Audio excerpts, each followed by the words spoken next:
Welcome to the Van Ryn Legal and Property Podcast, your trusted guide to real estate and legal solutions across borders. Welcome to the deep dive. Today we're tackling something pretty specific but really challenging, the Estonia-Russia border crossing at Narva, Ivangorod.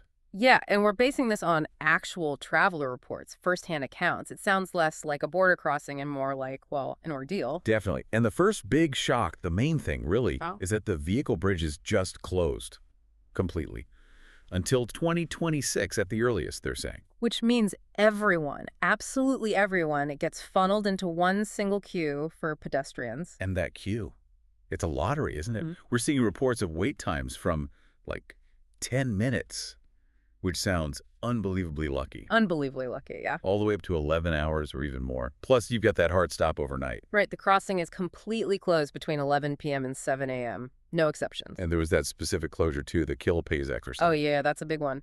A planned military exercise, Kill Tipi, means Narva shuts down entirely from April 30th through to the morning of May 3rd, 2025. So, add that to the mix if you're planning around then. Okay, so just getting across physically is Mhm. unpredictable. But then you've got the issue of what you're carrying. What's the deal with sanctions and goods? Well, the EU side has strict limits going into Russia. New items, total value can't exceed 500 euro. That's the overall cap. But there's a catch, right? The luxury goods thing. Exactly. That's where it gets really tricky. Anything considered luxury, and the definition can be broad, has a limit of 300 euro per single item. So, like if you bought a nice helmet for, say, 350 euro. Yep, that single helmet, even if your total luggage is under 500, could technically be confiscated or fined just because it breaks that 300 item limit. It feels pretty arbitrary sometimes based on the reports. And then there's the stuff that's just flat out banned, the forbidden fridge list, as some call it. Absolutely no raw meat, no dairy products, cheese was mentioned a lot, and no raw fish like salmon. Can't bring those into Russia. But the weirdness goes both ways, doesn't Yeah. it? Electronics like laptops or mics might be sanctioned going into Russia. Right. But coming back into Estonia from Russia, you can't even bring an open pack of cigarettes. Yeah, that one surprises people. It's incredibly strict. It leads to this whole personal use dance, people taking packaging off new things to make them look used. Totally. The advice is basically make it look like you've owned it for a while, remove tags, boxes. It feels like you're sort of gaming the system just to keep your own stuff. Okay, let's talk currency. This seems like a huge pitfall. It is. And this is critical. You cannot export euro banknotes from Estonia, or the EU generally, into Russia. Full stop. Even small amounts. Even tiny amounts. People have reported getting fined or having like 5 or 10 confiscated because they forgot it was in a pocket or a different wallet. Seriously, don't carry euros. So what's the alternative? U.S. dollars, rubles. Yes, US dollars or Russian rubles are the recommendation. And remember, Russia has its own limit on taking currency out the equivalent of 10,000 US dollars in any foreign cash. Okay, currency is one minefield. What about documents? Visas seem to be an issue too.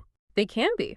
We're hearing that Estonian border guards are sometimes rejecting or even annulling standard Schengen tourist visas, the C-type, if they think you're just using Estonia to transit into Russia. Wow, okay.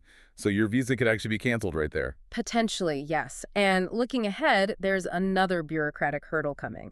After March 19th, 2025, because a legal treaty ended, you might need an apostille on official documents. Things like birth certificates, marriage certificates, if you need them for any official reason at the border. An apostille, what exactly is that? It's essentially an extra layer of international certification to prove the document is legit. It just adds another step, more paperwork to proving who you are or your family relationships. Got it. One last practical thing, insurance. Right. Russian insurance policies, like from Alpha or Inga Strzok, often get rejected. You really need a non-Russian policy that's Schengen compliant. Ergo Latvia and Swisscare were mentioned as being accepted. So wrapping this all up, the main theme here seems to be just extreme unpredictability, doesn't it? Logistics, goods, documents, it's all uncertain. That's the core challenge, yeah. Prepare for anything, expect delays, double-check every rule. Which leaves us with a pretty tough question, especially for people making essential trips, like visiting elderly relatives. Given all this constant flux and these bureaucratic walls, how do you actually ensure that vital travel can still happen? How do people maintain those essential human connections when the system itself seems designed to block them at every turn? Something to think about. Definitely something to think about. Until our next deep dive, plan carefully out there.